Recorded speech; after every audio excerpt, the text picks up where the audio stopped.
Zamani wazee walitumia chumvi ya mawe kufanya mazindiko kwenye nyumba, kufanya mazindiko kwenye mashamba. Watu wa zamani walikuwa wanajua nguvu kubwa sana ambayo ipo kwenye chumvi ya mawe, na walitumia chumvi hiyo ya mawe kama ulinzi kwenye mashamba yao, kama ulinzi kwenye nyumba zao.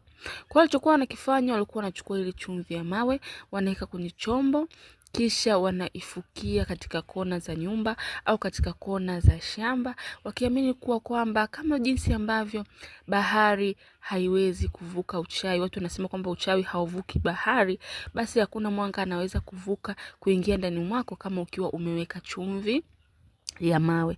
Kwa hiyo ni vizuri sana tukarudi kwenye asili zetu, tukatumia chumvi ya mawe kutusaidia katika vitu vingi. Ndio maana nimeandaa somo hili kukwambia namna gani umuhimu wa chumvi ya mawe kwenye maisha yetu, kwenye nyumba yako, na jinsi chumvi ya mawe ilivyokuwa na matumizi mengi sana. Kwa kwanza kabisa, chumvi ya mawe huwa inaondoa mikosi. Inakusaidia kupandisha energy yako, kupandisha vibration yako. Yaani mwili wako utakuwa uko vizuri kama ukiwa mara kwa mara unatumia chumvi ya mawe. Tumia chumvi ya mawe kuogea. Unaweza kutumia chumvi ya mawe pia kusafishia nyumba yako, kama nilivyokuelekeza, kama hivyo kuweka katika pembe za nyumba yako au pembe za kwenye eneo la biashara yako, pia unaweza ukafanya hivyo.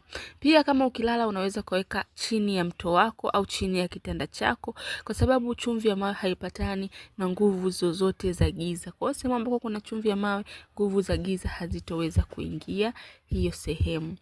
Chumvi ya mawe ina nguvu kubwa sana ya kuondoa negative energy. Nguvu mbaya zote haziwezi kuwepo eneo hilo kama ukiwa umetumia chumvi ya mawe. Tumia chumvi ya mawe kuogea, tumia chumvi ya mawe kudekia sehemu za biashara, nyumbani kwako.